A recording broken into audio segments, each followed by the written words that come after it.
22 décembre 1899. Ce matin, mon adorable Jésus n'est pas venu. Cependant, après avoir attendu un bon moment, il se montra plusieurs fois, mais très rapidement, presque comme l'éclair. Il semblait que je voyais une lumière plutôt que Jésus.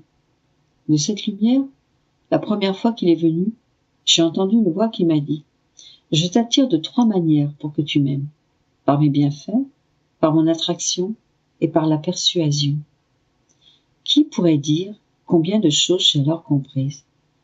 Par exemple que, pour attirer notre amour, Jésus béni fait descendre sur nous une pluie de bienfaits. Et voyant que cette pluie bienfaisante n'arrive pas à attirer notre amour, il va aussi loin que de se rendre plaisant et charmant. Et quels sont ses moyens d'attraction? Ce sont les douleurs souffertes par amour pour nous. Allons jusqu'à mourir sur la croix en répandant un déluge de sang, où il devint si attrayant et si agréable que ses bourreaux et ses plus féroces ennemis tombèrent en amour avec lui. Et pour nous persuader davantage, et pour rendre notre amour plus fort et plus stable, il nous a laissé la lumière de ses saints exemples et de sa doctrine céleste qui dissipe les ténèbres de cette vie et nous conduit au salut éternel. La deuxième fois qu'il est venu, il m'a dit « Je me manifeste aux âmes à travers la puissance, les nouvelles et l'amour. La puissance est le Père créateur. Les nouvelles sont la parole, l'amour est le Saint-Esprit. » Il me semble que par sa puissance, Dieu se manifeste à l'âme à travers toute la création. La toute-puissance de Dieu se manifeste à travers tous les êtres. Le ciel, les étoiles et tous les autres êtres nous parlent d'un être suprême, d'un être incréé et de sa toute-puissance. Le plus savant des hommes, avec toute sa science, ne peut même pas créer un vil rat. Et cela nous dit qu'il doit y avoir un être incréé, un être très puissant, qui a créé, qui a donné la vie, et qui soutient tous les êtres. Oh, comme tout l'hiver nous manifeste, en notes claires et en lettres indélébiles, Dieu et sa toute-puissance. Celui qui ne le voit pas est aveugle, et aveugle volontaire. Avec ces nouvelles, il me semblait que Jésus béni, en descendant du ciel, vint en personne sur la terre pour nous donner des nouvelles de ce qui est invisible pour nous. Par combien de voix ne s'est-il pas manifesté? Oh, combien d'autres choses j'ai comprises, mais mes capacités de les décrire sont trop faibles. Je crois que chacun, par lui-même, comprend le reste. Aussi, je ne prolongerai pas sur ce sujet.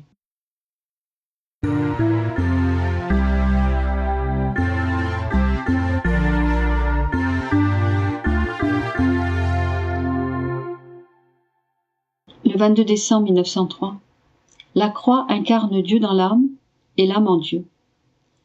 Me trouvant dans mon état habituel, mon adorable Jésus se montra sous la forme du crucifié. Après m'avoir fait partager ses souffrances, il me dit « Ma fille, par la création, j'ai donné mon image aux âmes, et par mon incarnation, je leur ai donné ma divinité, divinisant ainsi l'humanité. En s'incarnant dans l'humanité, ma divinité s'incarna aussi dans la croix. De même que la croix incarne la divinité dans l'âme, elle incarne aussi l'âme dans la divinité, détruisant en elle ce qui lui vient de la nature. Il y a, si l'on peut dire, incarnation de Dieu dans l'âme et de l'âme en Dieu. Je fus enchanté d'entendre que la croix incarne l'âme en Dieu. Il ajouta, « Je ne parle pas d'union, mais d'incarnation. La croix pénètre tellement dans l'âme que celle-ci devient souffrance, et là où il y a souffrance, il y a Dieu. Car Dieu et la souffrance ne peuvent être séparés. La croix rend l'union à Dieu plus stable et rend la séparation d'avec lui presque aussi difficile que la séparation entre la souffrance et la nature. » Ayant dit cela, il disparut. Après un moment, il revint sous l'aspect qu'il avait lors de sa passion, quand il était couvert d'opprobre et de crachats. Je lui dis, « Seigneur, montre-moi comment je pourrais éloigner de toi ces opprobres et les remplacer par des honneurs, des éloges et de l'adoration. » Il me répondit, « Ma fille, autour de mon trône, il y a un vide causé par la gloire que me doit la création, mais qu'elle ne me donne pas. Cependant, celui qui, me voyant méprisé par les créatures, m'honore, non seulement pour lui, mais pour les autres, fait surgir dans ce vide des honneurs pour moi. Celui qui me voit non aimé, et qui m'aime, fait surgir dans ce vide de l'amour pour moi. Celui qui voit que je comble les créatures de bienfaits, alors qu'elles ne sont pas reconnaissantes envers moi, et qui est lui-même reconnaissant envers moi, fait surgir dans ce vide de la gratitude et des remerciements pour moi. Ainsi, il se crée autour de mon trône une atmosphère parfumée qui me plaît et qui provient des âmes qui m'aiment, non seulement pour elles-mêmes, mais aussi pour les autres. « 22 décembre 1904. Plus l'âme est humble et vide d'elle-même, plus la lumière divine la remplit et lui communique ses grâces et perfections. Me trouvant dans mon état habituel, je vis l'enfant Jésus avec une lumière dans la main et des rayons qui sortaient de ses doigts. Cette vue m'enchantait. Jésus me dit : « Ma fille, la perfection est lumière. Celui qui dit vouloir atteindre la perfection ressemble à quelqu'un qui voudrait contenir un corps lumineux dans sa main. Dès qu'il essaye de le faire, la lumière s'écoule à travers ses doigts, bien que sa main soit imprégnée de cette lumière. Dieu est lumière, et lui seul est parfait. L'âme qui veut être parfaite ne fait rien d'autre que de saisir des lueurs de Dieu. Parfois, l'âme ne vit que dans la lumière et la vérité. Plus la lumière rencontre de vide dans l'âme, plus profondément elle s'y introduit et, par conséquent, plus elle y occupe d'espace et lui communique ses grâces et ses perfections. « 22 décembre 1909. La raison des délaissements que connaissent les âmes saintes à la fin de leur vie. Ayant communié, je me plaignais au bon Jésus de mes privations et du fait que quand il vient, c'est presque toujours comme un éclair ou dans un complet silence. Jésus me dit : « Ma fille, chez presque toutes les âmes à qui je me suis manifestée de manière extraordinaire, j'ai permis à la fin de leur vie ces périodes de délaissement, et cela non seulement à cause de certaines raisons qui m'appartiennent, mais aussi pour que je sois honorée et glorifiée dans toutes mes interventions. Beaucoup disent : ces âmes étaient destinées à un niveau de sainteté si élevé, et elles l'aimaient tant. Après avoir reçu autant de faveurs, de grâce et de charisme, elles auraient été vraiment ingrates en n'atteignant pas ce niveau. Si nous avions reçu ces choses, nous aussi serions parvenus à ce niveau, et même plus. Aussi, pour justifier ma conduite, je leur fais vivre des délaissements et des privations, ce qui est pour elles un véritable purgatoire. Je dois aussi tenir compte de leur fidélité, de l'héroïsme de leur vertu, et du fait qu'il est plus facile d'endurer la pauvreté pour celui qui n'a jamais connu la richesse que pour celui qui avait coutume de vivre richement. Je dois aussi tenir compte de ce que les richesses surnaturelles ne sont pas comme les richesses matérielles qui servent au corps et ne sont qu'extérieures. Les richesses surnaturelles pénètrent jusque dans la moelle des os, dans les fibres les plus intimes de l'être, dans la partie la plus noble de l'intelligence. Il suffit de dire que d'en être privé est plus qu'un martyr. Ces âmes me font tellement pitié que mon cœur devient brisé de tendresse pour elles. Ne pouvant résister, je leur donne la force d'aller jusqu'au bout de leur martyre. Tous les anges et les saints ont l'œil sur elles et veillent sur elles, afin qu'elles ne succombent pas, sachant le cruel martyre qu'elles subissent. Ma fille, courage, tu as raison, mais sache que tout est amour en moi. Pendant qu'il disait cela, il semblait s'éloigner. Je sentais ma nature profonde être consumée et disparaître dans le néant. Ces germes de force, de lumière et de connaissance que je semblais posséder se transformaient en néant. Je me sentais mourir et pourtant, je restais en vie.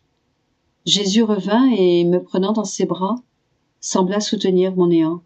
Il me dit : « Vois-tu, ma fille, que si le petit germe de ta force, la faible lampe de ta lumière, la petite connaissance que tu as de moi, et toutes tes autres petites qualités disparaissent, alors ma force, ma lumière, ma sagesse, ma beauté, et toutes mes autres qualités prennent la relève et viennent remplir ton néant. N'es-tu pas contente? Je lui dis, écoute Jésus, si tu continues ainsi, tu vas perdre le goût de me laisser sur la terre. Je lui ai dit cela à plusieurs reprises, et Jésus, qui ne voulait pas entendre mes paroles, me répondit, écoute ma fille, je ne perdrai jamais le goût de toi. Si je te garde sur la terre, j'aurai mon goût sur la terre. Si je t'amène au ciel, j'aurai mon goût dans le ciel. Sais-tu qui perdra alors le goût? Ton confesseur.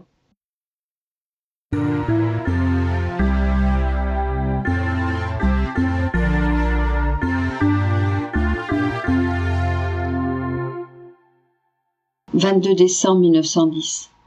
Afin de pouvoir accomplir de grandes choses pour Dieu, il est nécessaire de détruire son estime de soi, son respect humain et sa propre nature, pour vivre la vie divine et reconnaître uniquement l'estime de notre Seigneur et ceux qui regardent son honneur et sa gloire. » Les maisons de rencontre des prêtres. En continuant dans mon état habituel, j'ai vu dans mon esprit plusieurs prêtres, et le bienheureux Jésus qui disait « Afin de pouvoir accomplir de grandes choses pour Dieu, il est nécessaire de détruire son estime de soi, son respect humain et sa propre nature pour vivre la vie divine et reconnaître uniquement l'estime de notre Seigneur et ceux qui regardent son honneur et sa gloire. Il est nécessaire d'écraser et de pulvériser ce qui concerne l'humain pour pouvoir vivre de Dieu. Et voilà, ce n'est pas vous, mais c'est Dieu qui parlera et agira en vous.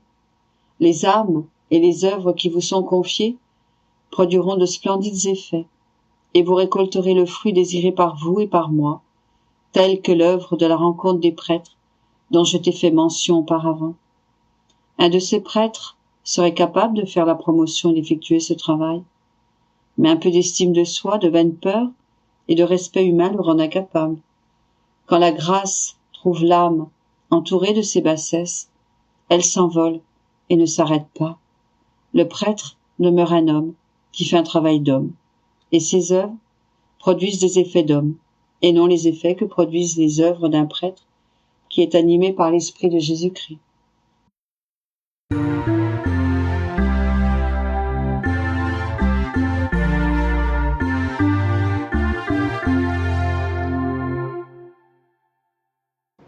22 décembre 1916.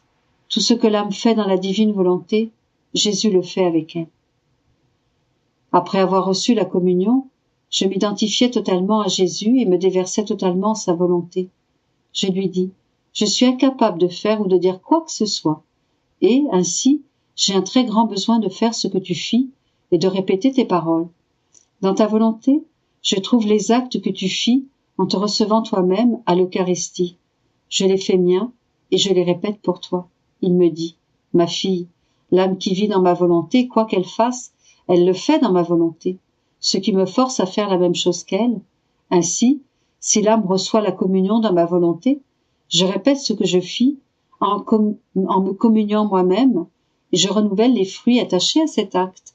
Si elle prie dans ma volonté, je prie avec elle et renouvelle les fruits de mes prières. Si elle souffre, travaille ou parle dans ma volonté, je souffre avec elle, renouvelant les fruits de mes souffrances. Je travaille avec elle, renouvelant les fruits de mes travaux. Je parle avec elle, renouvelant les fruits de mes paroles, et ainsi de suite. «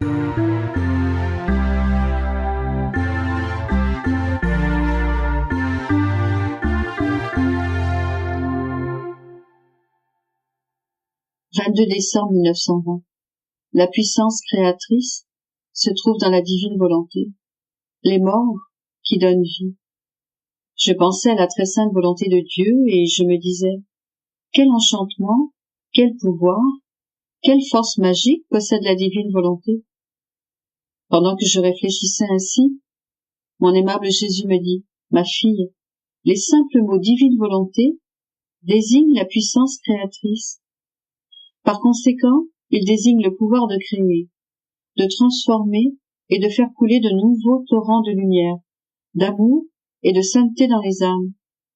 Si le prêtre peut me consacrer dans l'hostie, c'est en vertu du pouvoir que ma volonté conféra aux paroles qu'il prononce sur l'hostie. Tout provient du fiat prononcé par la divine volonté. Si à la simple pensée de faire ma volonté, l'âme se sent apaisée, renforcée et changée, parce qu'en pensant à faire ma volonté, elle se place sur le chemin de tous les biens, qu'en sera-t-il quand elle vivra en elle? À ce moment, je me suis souvenu que, plusieurs années auparavant, Jésus m'avait dit: nous nous présentons devant la majesté suprême, avec écrit sur nos fronts, en caractères indélébiles: nous voulons la mort pour donner la vie à nos frères. Nous voulons des souffrances pour les libérer des souffrances éternelles. Et je me suis dit: comment puis-je faire cela s'il ne vient pas? Je pourrais le faire avec lui, mais seul, je ne vois pas comment. Et puis, comment puis-je souffrir autant de morts? Bougeant en moi, Jésus béni me dit: ma fille, tu peux le faire à chaque instant, puisque je suis toujours avec toi et que je ne te laisse jamais. Je vais te parler de divers genres de morts que l'on peut subir. Je souffre la mort quand ma volonté veut du bien pour une créature et que celle-ci tourne le dos à la grâce que je lui offre. Si la créature est disposée à correspondre à ma grâce, c'est comme si ma volonté multipliait une autre vie. Si au contraire, la créature hésite, c'est comme si ma volonté souffrait une mort. Oh, que de morts ma volonté a à souffrir. La créature subit une mort quand je veux qu'elle fasse un bien et qu'elle ne le fait pas. Alors sa volonté meurt à ce bien. La créature, qui n'est pas dans l'acte continuel de faire ma volonté, subit une mort pour chacun de ses refus. Elle meurt à cette lumière, à cette grâce, à ce charisme qu'elle aurait reçu si elle avait fait ce bien. Je veux aussi te parler des morts par lesquelles tu peux donner la vie à nos frères. Quand tu te sens privé de moi, que ton cœur est lacéré et que tu sens une main de fer le serrer, tu subis une mort, et même plus qu'une mort, parce que mourir serait vivre pour toi. Cette mort est apte à donner la vie à nos frères, parce que cette souffrance, cette mort, sont remplies de vie divine, sont une lumière immense, une force créatrice, comportant une valeur éternelle et infinie. Ainsi, combien de vie peux-tu donner à nos frères? Je souffre ces morts avec toi, leur donnant la valeur de ma propre mort.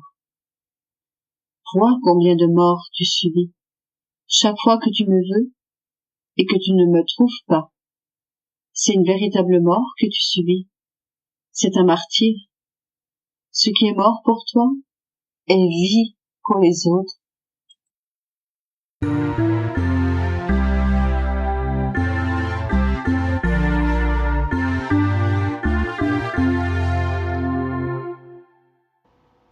« 22 décembre 1921.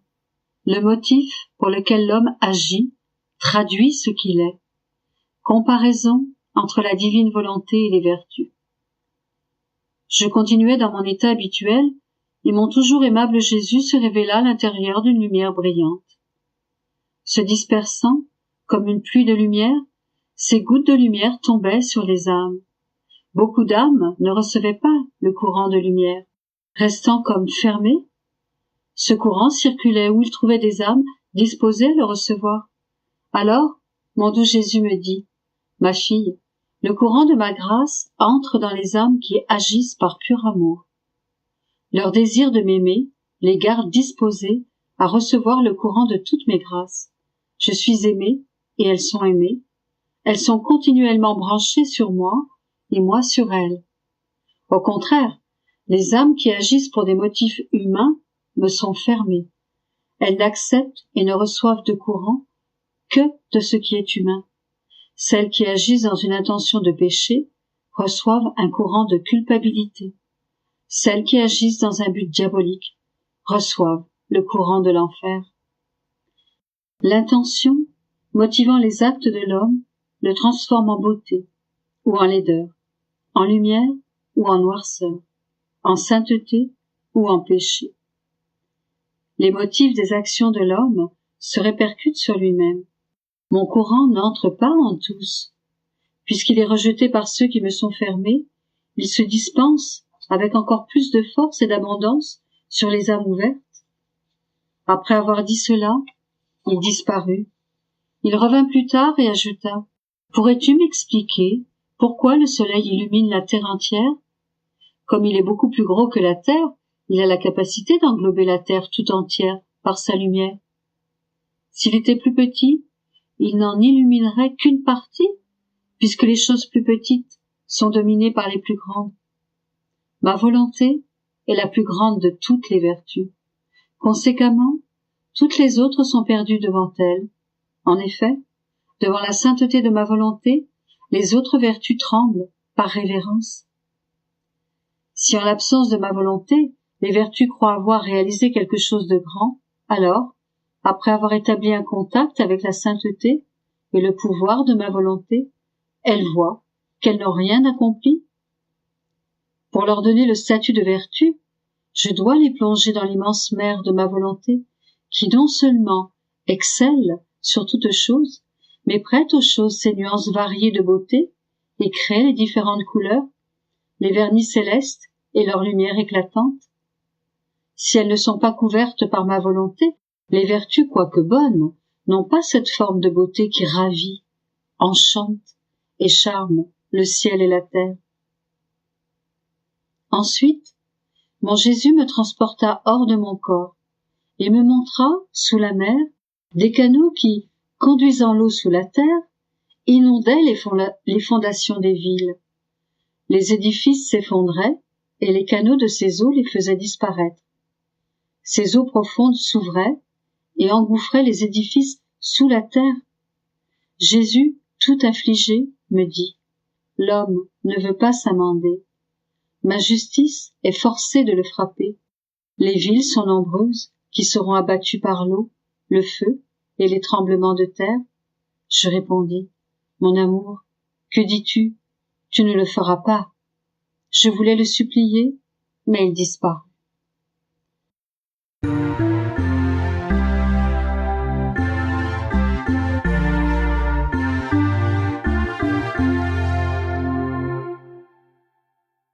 22 décembre 1926. Signe que l'on appartient à la famille céleste.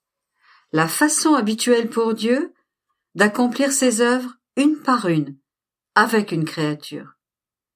C'est ainsi qu'il agit avec sa maman. Plus l'œuvre que Jésus accomplit est grande, plus elle porte en elle l'image de l'unité divine.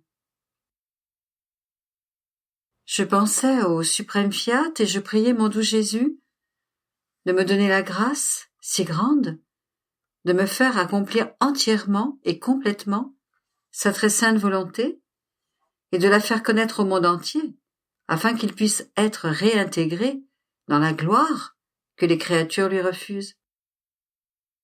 Je pensais à cela et à d'autres choses lorsque mon doux Jésus bougea en moi et me dit: « Ma fille, pour quelle raison veux-tu que ma volonté soit faite en toi et connue par tous? » Et moi, je le veux parce que tu le veux. Je le veux pour que l'ordre divin de ton royaume puisse être établi sur la terre. Je le veux pour que la famille humaine ne vive plus séparée de toi, mais qu'elle puisse être ralliée à nouveau à la divine famille dont elle est issue. Et Jésus, en soupirant, ajouta: « Ma fille, ta raison et la mienne sont une. Lorsqu'un fils poursuit le même but que son père, il veut ce que son père veut. Il ne demeure jamais dans la maison d'un autre. Il travaille dans les champs de son père. Et lorsqu'il se trouve avec d'autres personnes, il parle de la bonté, de l'ingéniosité et des grands projets de son père. On dit de son fils qu'il aime son père, qu'il en est la copie parfaite, que l'on voit clairement, qu'il appartient à cette famille, qu'il est un digne fils qui porte en lui avec honneur la génération de son père. Tels sont les signes montrant que l'on appartient à la famille céleste. Avoir le même but que le mien, vouloir la même volonté, demeurer en elle comme en sa propre maison, travailler pour la faire connaître. Et si l'on parle, on ne peut dire que ce qui est fait et voulu dans notre céleste famille. Cette créature est clairement reconnue, de tous côtés et avec raison, justice et droit, comme une fille qui nous appartient, qui est de notre famille, qui n'est pas déchue de son origine, qui préserve en elle l'image, les manières, les comportements, la vie de son père, de celui qui l'a créé. Aussi, tu es de notre famille. Et plus tu fais connaître ma volonté, plus tu es distingué devant le ciel et la terre comme une fille qui nous appartient. Par contre, celui qui ne poursuit pas le même but ne demeure que très peu, sinon pas du tout, dans le palais royal de notre volonté. Il ne cesse de se promener, tantôt dans une maison, tantôt dans un vil taudis. Il ne cesse de vagabonder dans les passions du dehors, accomplissant des actes indignes de sa famille. S'il travaille, c'est dans des champs étrangers. S'il parle, l'amour, la bonté, l'ingéniosité, les grands desseins de son père ne résonnent jamais sur ses lèvres. Par tout son comportement, on ne peut reconnaître qu'il appartient à cette famille. Celui-là, peut-il être appelé fils de cette famille? Et s'il vient de cette famille, il est un fils dégénéré qui a brisé tous les liens qui le reliaient à cette famille. Par conséquent, seul celui qui fait ma volonté et vit en elle peut être appelé mon enfant, membre de ma divine et céleste famille. Tous les autres sont des enfants dégénérés et comme étrangers à notre famille. Ainsi, lorsque tu t'occupes de mon divin fiat, si tu parles, si tu circules en lui, tu nous mets en fête, parce que nous sentons que c'est quelqu'un qui nous appartient. Nous sentons que c'est notre fille qui parle, qui circule, qui travaille dans le champ de notre volonté.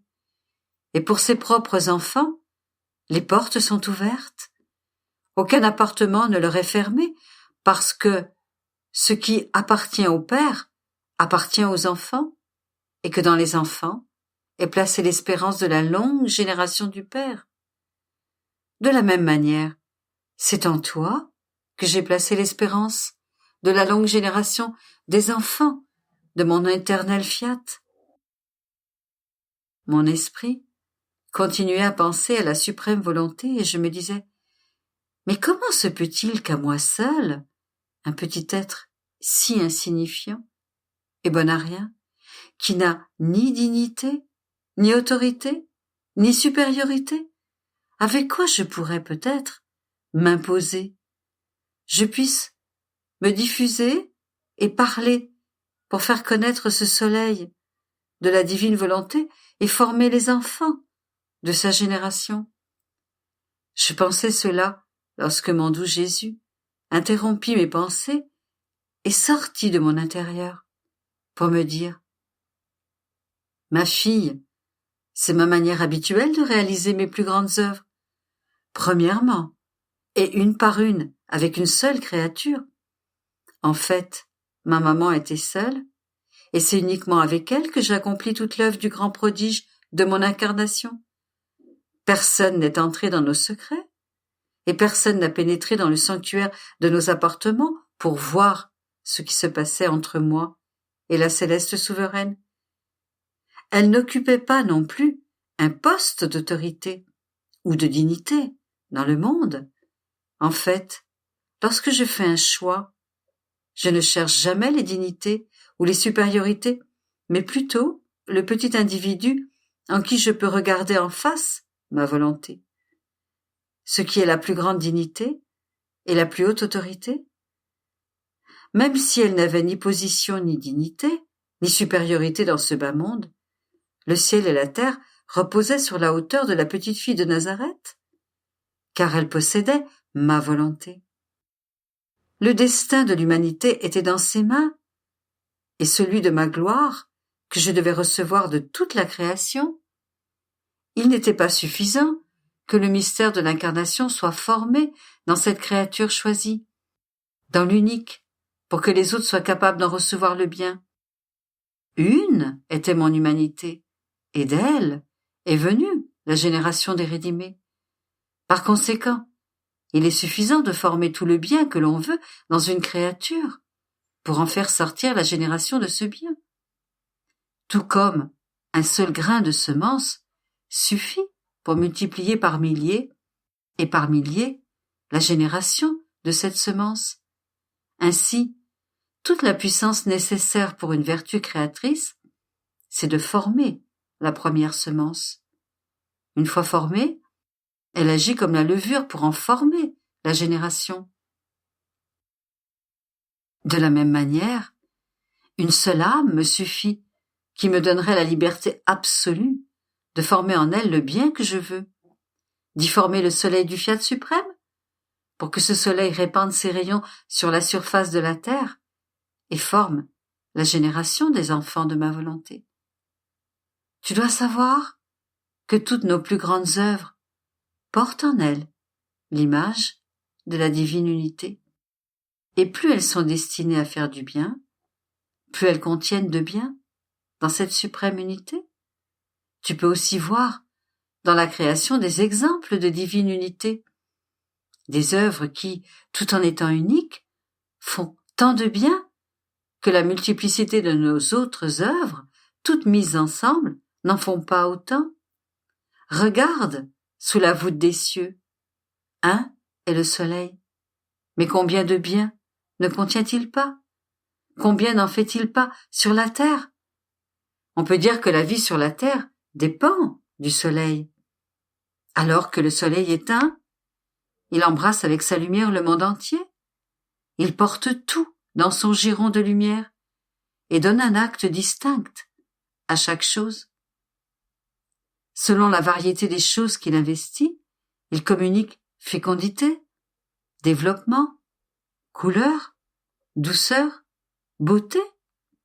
Cependant, le soleil est un, alors que les étoiles sont multiples, mais sans faire le grand bien que fait le soleil à la terre, bien qu'il soit un.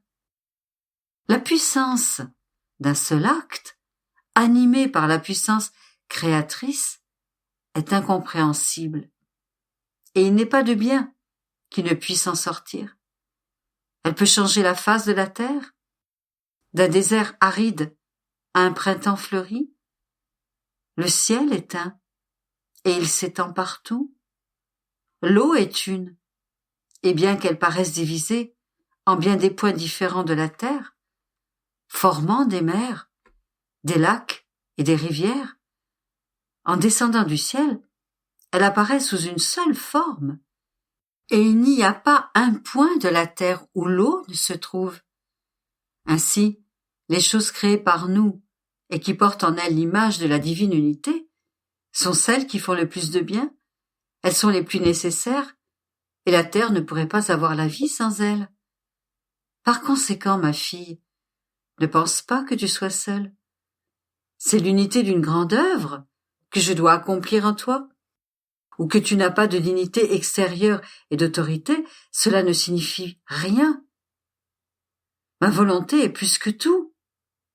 Sa lumière semble muette, mais, dans son mutisme, elle investit les intelligences et fait parler avec une éloquence qui stupéfie les plus érudits et les réduit au silence.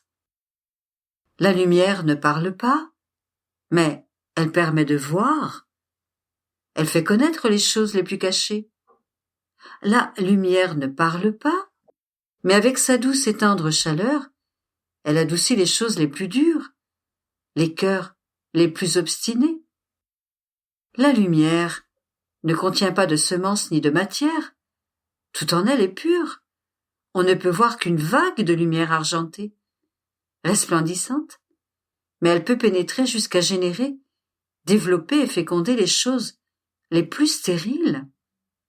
Qui peut résister à la puissance de la lumière? Personne. Même les aveugles, s'ils ne la voient pas, ressentent sa chaleur. Les muets, les sourds, sentent et reçoivent le bien de la lumière. Qui pourra résister à la lumière de mon fiat éternel?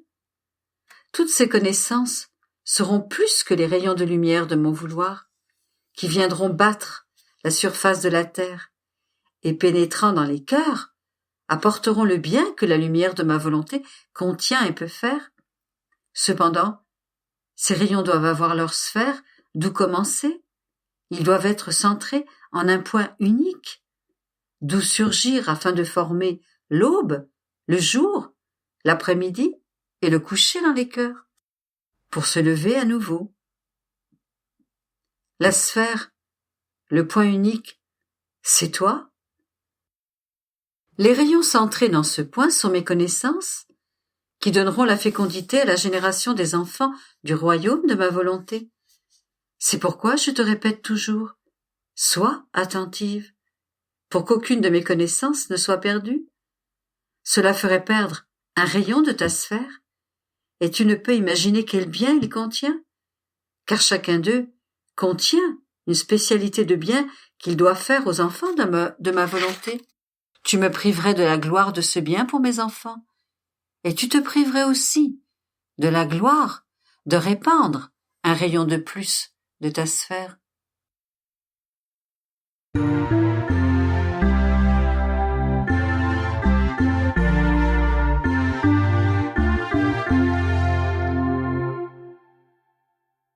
22 décembre 1927. Rien n'est inutile lorsque c'est fait pour Dieu seul. Lorsqu'une âme fait quelque chose pour Dieu seul, Jésus tout entier entre dans son acte, et il acquiert la valeur d'une vie divine. Dans l'âme qui vit dans la divine volonté, les connaissances qu'elle en a sont comme les rayons du soleil, et la sphère de ce soleil est la divine volonté régnant dans cette âme. Les enfants du royaume de la divine volonté. Marie, la mère des rachetés. Louisa sera récompensée pour son sacrifice d'écriture. La création devait servir à l'homme de miroir, où se reflétant lui-même, il devait copier en lui-même les œuvres du Créateur, ainsi que l'ordre, l'harmonie, la lumière et la fermeté de ses œuvres. Après avoir écrit presque toute la nuit, je me sentais à bout de force et je me disais « Combien de sacrifices, combien me coûtent ces bienheureux écrits, mais à quoi vont-ils servir? Quel bien, quelle gloire vont-ils rendre à mon Créateur? Si ces sacrifices vont me permettre de faire connaître le royaume du divin fiat, cela en vaudra la peine. Mais si je n'obtiens pas cela, mes sacrifices d'écriture seront inutiles, vides et sans effet. Je pensais à cela lorsque mon aimable Jésus, se manifestant en moi, me serra contre lui pour me donner du courage, et il me dit « Fille bien-aimée de ma divine volonté, courage et continue. Rien n'est inutile de ce qui est fait pour moi, car lorsque l'âme accomplit un acte pour moi seul, cet acte me contient tout entier, et comme il me contient, il acquiert la valeur d'une vie divine, ce qui est plus grand que le soleil. Le soleil, par nature, plane au-dessus de toute chose et dispense sa lumière, sa chaleur et d'innombrables bons effets à toute la terre. Ainsi, tout acte qui est fait pour moi doit apporter, de par sa nature, les effets du grand bien que contient la vie divine. De plus, tu dois savoir que toutes les connaissances et les manifestations que je te donne concernant ma volonté et que tu mets sur le papier ne te quittent pas, mais restent centralisées en toi, comme des rayons dans leur sphère. Et cette sphère est cette divine volonté qui règne en toi et prend plaisir à ajouter avec amour dans cette sphère de nouveaux rayons qui sont ses connaissances, afin que les créatures puissent trouver suffisamment de lumière pour connaître ma divine volonté, en être ravies et l'aimer.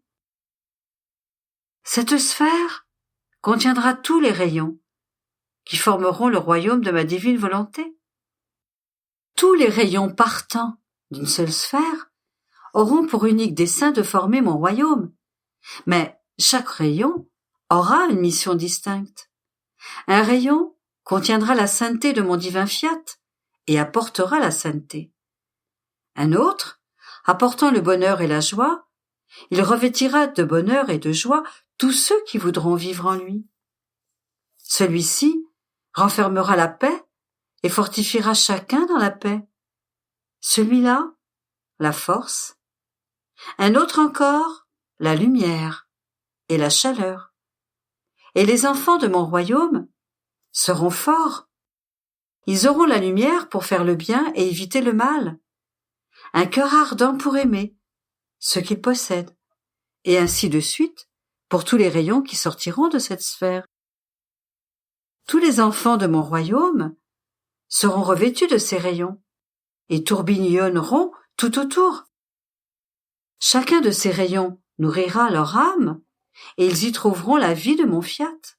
Aussi, quel ne sera pas ton bonheur en voyant descendre de ta sphère, en vertu de ces rayons, le bien, la joie, la sainteté, la paix et tout le reste parmi les enfants de mon royaume, et en voyant se lever à nouveau dans ces rayons toute la gloire que ces créatures rendront à leur Créateur, pour avoir eu la connaissance du royaume de ma volonté. Pas un seul bien ne descendra de toi, ni une seule gloire ne se lèvera à nouveau, si ce n'est en vertu de la sphère de ma volonté placée en toi. Lorsque je choisis une créature pour une mission qui doit apporter le bien éternel dans la famille humaine, je commence par établir et enclore tous les biens dans mon élu, qui doit contenir en surabondance tout le bien que les autres doivent recevoir. Elles, qui peut-être, ne prendront même pas tout ce bien contenu dans la créature choisie. C'est ce qui s'est passé dans la Reine Immaculée, élue mère du Verbe éternel, et par conséquent, mère de tous les rachetés. Tout ce qu'ils étaient censés faire, et tout le bien qu'ils devaient recevoir, était enclos et fixé comme en la sphère d'un soleil à l'intérieur de la souveraine Dame du ciel, de façon à ce que tous les rachetés entourent le soleil de la céleste mère, et que, mieux qu'une tendre mère, elle n'est qu'à dispenser ses rayons à ses enfants pour les nourrir de sa lumière, de sa sainteté et de son amour maternel. Mais combien de rayons projetés n'ont pas été reçus par les créatures, parce que, avec ingratitude, elles refusent de se presser autour de cette céleste mère. La créature élue doit par conséquent posséder plus que ce que devraient posséder toutes les autres ensemble, tout comme chacun trouve la lumière dans le soleil, de telle sorte que toutes les créatures ne prennent pas toute l'extension de la lumière, ni l'intensité de la chaleur. C'est ainsi qu'il en était pour ma mère. Les biens qu'elle contient sont si grands et si nombreux que mieux que le soleil, elle répand les effets bénéfiques de ses rayons vitaux et vivifiants. Il en sera ainsi pour celle qui a été élue pour le royaume de ma volonté. Tu vois par conséquent comment tu seras récompensé pour le sacrifice de tes écrits. Premièrement, le bien du rayon de cette connaissance se trouve fixé en toi. Ensuite, ce bien descendra à travers toi au sein des créatures, et en échange, tu verras se lever à nouveau, dans cette lumière, la gloire du bien qu'elles feront. Quelle joie ce sera pour toi au ciel, et combien tu me remercieras pour les sacrifices que je t'ai demandés. Ma fille, lorsqu'une œuvre est grande, universelle, et entraîne de nombreux biens pour tous, de grands sacrifices sont nécessaires.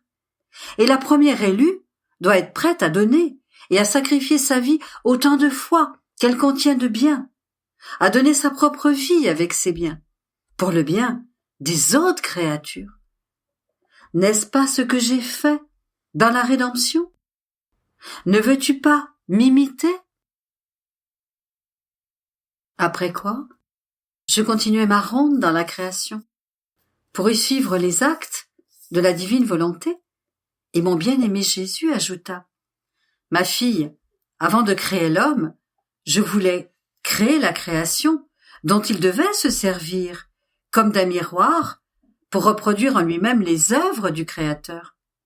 La copie de toute la création qu'il était censé faire en lui-même devait être telle et si grande que tous les reflets de la création devaient se voir en l'homme comme en un miroir, et tous ses propres reflets devaient apparaître dans la création. Ainsi, l'un devait être le reflet de l'autre. Dieu aimait l'homme plus que la création. C'est pourquoi il voulut d'abord créer pour lui le miroir de ses œuvres où, en se mirant, l'homme devait reproduire l'ordre, l'harmonie, la lumière et la fermeté des œuvres de celui qui l'avait créé. Mais l'homme ingrat ne regarda pas ce miroir pour le copier, et c'est pourquoi il est désordonné. Ses œuvres sont sans harmonie, discordantes comme celles de quelqu'un qui veut jouer d'un instrument sans apprendre la musique et qui, au lieu de plaire à celui qui l'écoute, lui cause du désagrément et du mécontentement.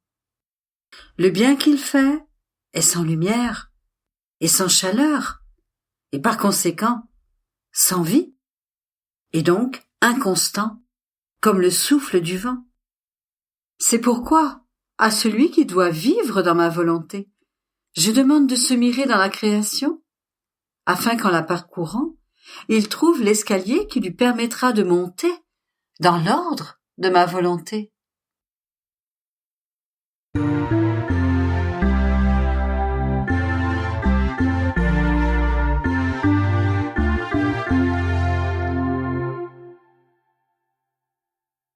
22 décembre 1929. Comment les plus grandes œuvres ne peuvent pas être faites par soi tout seul, car elles mourraient à la naissance. Les 3 prisons de Jésus. Les 2 mamans.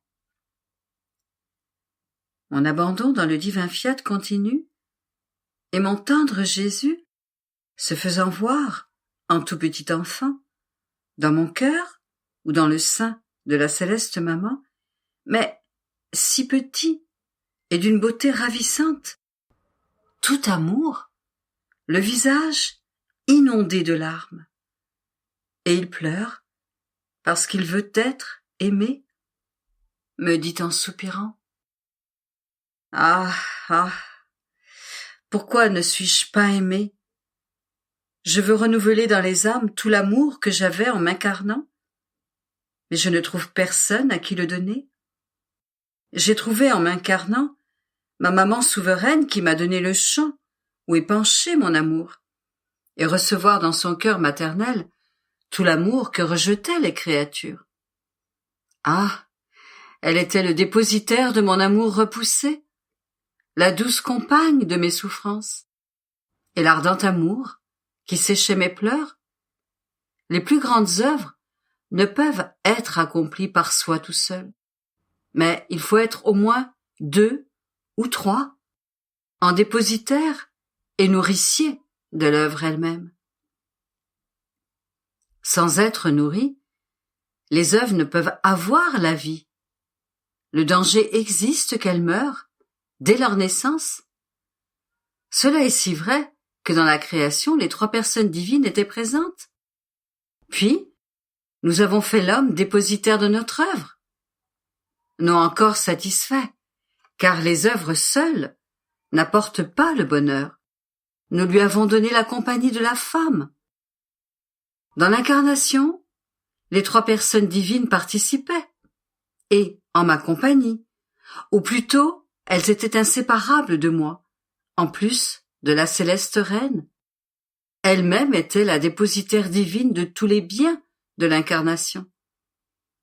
Tu vois ainsi combien la compagnie de la créature m'est nécessaire pour former mon œuvre. Une créature qui se mettrait à ma disposition pour recevoir le grand bien que je veux lui donner. Alors, veux-tu être ma seconde maman?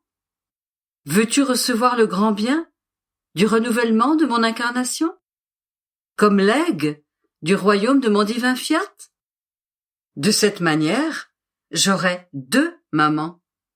La première, qui me laissa former le royaume de rédemption. La seconde, qui me laissera former le royaume de ma divine volonté. Et plaçant ses petites mains sur mon visage, en me caressant, il me dit, ma maman, l'amour maternel surpasse tout amour. Ainsi tu m'aimeras de l'amour insurpassable d'une mère. Après quoi, il garda le silence, voulant que je le berce entre mes bras.